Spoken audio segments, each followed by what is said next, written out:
इस वीडियो में हम फंक्शन को पढ़ेंगे एज अ मैपिंग। तो हमने पिछले वीडियोस में जो है फंक्शन को सबसे पहले केस में पढ़ा था, एक स्पेशल टाइप ऑफ रिलेशन होता है। सेकंड वीडियो में हमने क्या पढ़ा था कि फंक्शन जो होता है वो एक प्रकार का रूल होता है, ओके, और मेथड और करस्पॉन्डेंस होता है।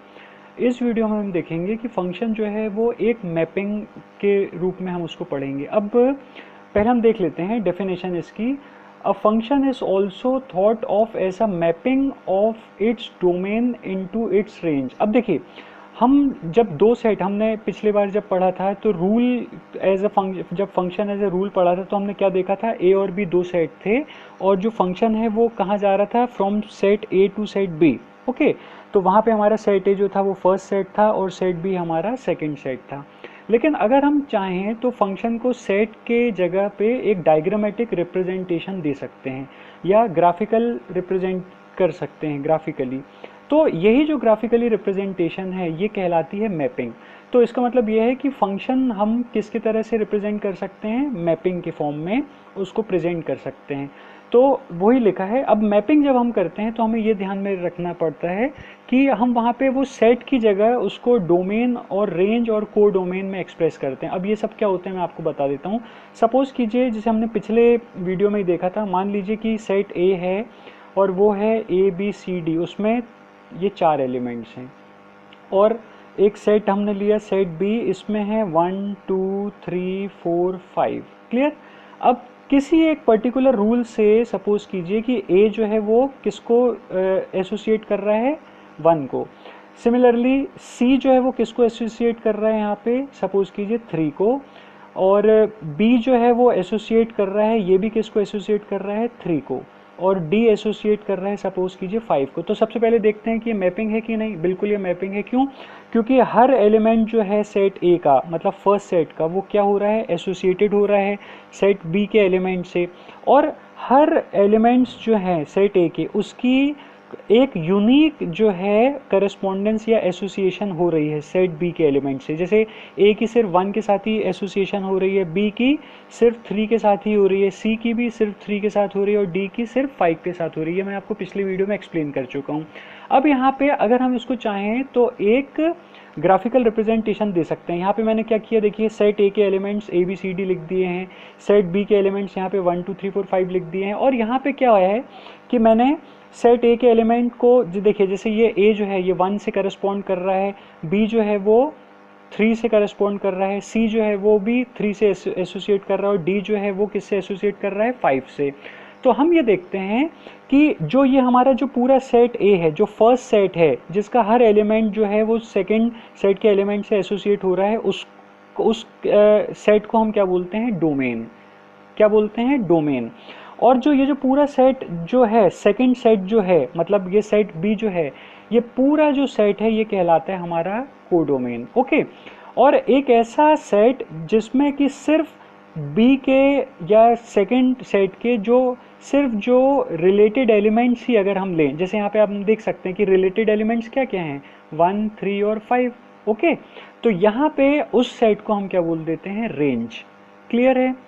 हम यहाँ पे देख सकते हैं, ये रिमार्क मैंने लिखा है, range is a subset of codomain. सीधी सी बात है, अगर आप रेंज और कोडोमेन को देखें तो रेंज के हर एलिमेंट आपको कोडोमेन में प्रेजेंट मिलेंगे। तो आप ये कह सकते हैं कि रेंज जो है वो कोडोमेन का क्या है, सबसेट होता है। नेक्स्ट रिमार्क हम देखते हैं, किसी भी फंक्शन को हम यूजुअली कैपिटल लेटर से या स्मॉल लेटर से डिनोट कर सकते हैं। जनरली एफ जी एच या कैपिटल एफ जी एच से हम उसको डिनोट कर देते हैं। क्लियर? तो ये हम फंक्शन जो है एक मैपिंग की तरह पढ़ते हैं, जहाँ पे हम देखते हैं कि सेट ए का हर एलिमेंट जो होता है कोई ना कोई सेट बी के एलिमेंट से क्या करता है, एसोसिएट करता है। अब हम इसके आगे देखते हैं कि ये मैंने लिखा भी हुआ, देखिए यहाँ पे, the set A is called the domain of the function, okay. इस फंक्शन, मतलब ये जो रूल है जो कि एसोसिएट कर रहा है, इस फंक्शन का जो इस फंक्शन ये जो फंक्शन जो है ये सेट ए से जो रिलेटेड है, तो इसी सेट ए को हम क्या बोलते हैं, डोमेन। और सेट बी को क्या बोलते हैं, को domain of function. And the set C of all members of B associated to a members of A by the function is called the range of the function। मतलब ये जो हमने जो associated elements का जो हमने सेट बनाया okay ये इसको मैंने क्या मान लिया, सपोज कीजिए सेट सी मान लिया, क्या मान लिया, सेट सी। ये हमारा था सेट ए, ये हमारा था सेट बी, और ये क्या है, सेट सी। तो ये जो हमारा सेट है ये क्या कहलाता है हमारा।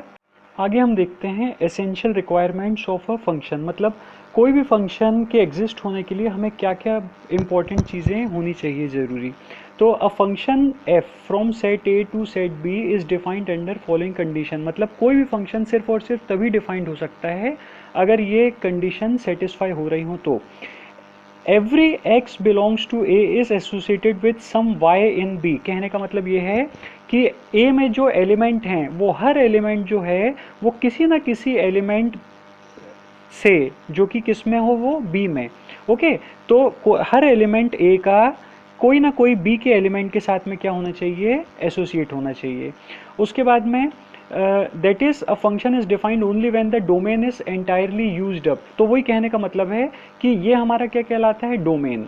ये हमारा कहलाया डोमेन। तो अगर डोमेन पूरी तरह भर जाए, कहने का मतलब पूरी तरह अगर हम डोमेन को यूज़ कर पाएँ तो ये फर्स्ट कंडीशन हमारी फुलफिल हो जाती है कि वो फंक्शन आपका एग्जिस्ट हो सकता है। सेकंड क्या है, द सेट बी में not be entirely used up by the function, कहने का मतलब कोई फंक्शन, अगर ये function from A to B जा रहा है तो यहाँ पे सेकंड पॉइंट के कहने का मतलब है कि हो सकता है कि जो सेट बी के हर एलिमेंट है वो यूज़ ना हो। जैसे यहाँ पे देखिए सेट ए के दोनों एलिमेंट यूज़ हो रहे हैं, लेकिन इस एग्जांपल में सेट बी के सारे एलिमेंट यूज नहीं हो रहे हैं, तो ये भी एक फंक्शन की कैटेगरी जो है वो बनती है। लेकिन यहाँ पे क्या ये फंक्शन है कि नहीं वो हम देखते हैं। यहाँ पे देखिए आगे, the function may associate more than one x to the same y, तो कहने का मतलब ये है कि ये जो आपका जो सेट ए का जो एलिमेंट है तो एक से ज़्यादा एलिमेंट, मतलब दो या दो से ज़्यादा एलिमेंट भी सेम एलिमेंट को जो कि बी में है उसको एसोसिएट कर सकते हैं। तो यहाँ पे आप देख सकते हैं ए जो है वो वन को एसोसिएट कर रहा है, बी जो है वो भी वन को एसोसिएट कर रहा है, सी भी वन को एसोसिएट कर रहा है। तो वो ये कहने का मतलब है कि the function may associate more than one x to the same y, मतलब सेम एलिमेंट बी के सेम एलिमेंट को ए के एक से ज़्यादा एलिमेंट भी एसोसिएट कर सकते हैं।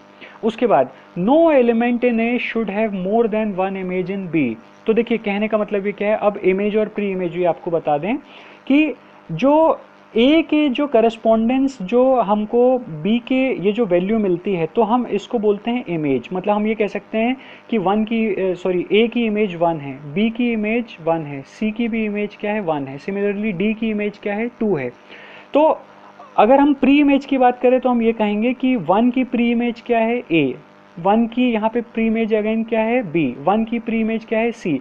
तो कहने का मतलब ये है कि एक यूनिक इमेज होनी चाहिए, यहाँ पे एलिमेंट ए की एक यूनिक इमेज होनी चाहिए, हालांकि एलिमेंट बी की प्री इमेजेस जो हैं वो एक से ज़्यादा हो सकती हैं। तो ये देखिए ये जो फोर्थ पॉइंट है, no element in A should have more than one image in B, तो आप ये सेकंड एग्जांपल में देख सकते हैं इस एलिमेंट ए की ये जो सेट ए में है ये एक से ज़्यादा इमेज बन गई है, तो यहाँ पे ये हमारा फंक्शन नहीं है। ओके देखिए अगर मैं यहाँ सिर्फ अगर इसको देखूँ तो मैं ये कह सकता हूँ कि हाँ अभी ये कंडीशन तो फंक्शन की प्रॉपर्टी फुलफिल कर रही है, क्योंकि यहाँ पे क्या है कि पूरी डोमेन जो है वो यूज़ नहीं हुई है, मतलब को डोमेन जो है इसको हम को डोमेन बोलते हैं ना, तो ये को डोमेन जो है वो पूरी यूटिलाइज नहीं हुई है, और वो अगर ना भी हो तो चलेगा, ये जैसे हमने देखा था। लेकिन इसमें क्या है कि यहाँ पे हमारी जो ए की इमेज है वो एक से ज़्यादा बन रही है, आप देख सकते हैं ए की इमेज वन भी है, ए की इमेज टू भी है, तो ऐसा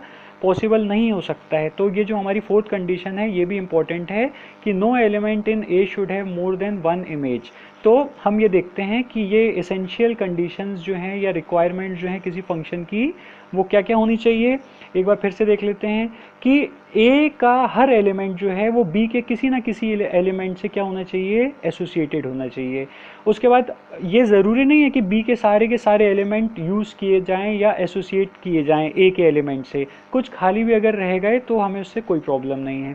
थर्ड क्या कहता है, the function may associate more than one x to the same y, मतलब एक से ज़्यादा एलिमेंट ए के बी के कोई सिंगल एलिमेंट से भी एसोसिएट कर सकते हैं, लेकिन ऐसा नहीं होगा कि ए का कोई भी एक एलिमेंट बी के एक से ज़्यादा एलिमेंट से एसोसिएट करे। ओके, तो वही ये फोर्थ पॉइंट कहता है कि no element in A should have more than one image in B.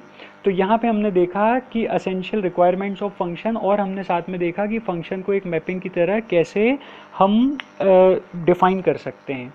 Thank you.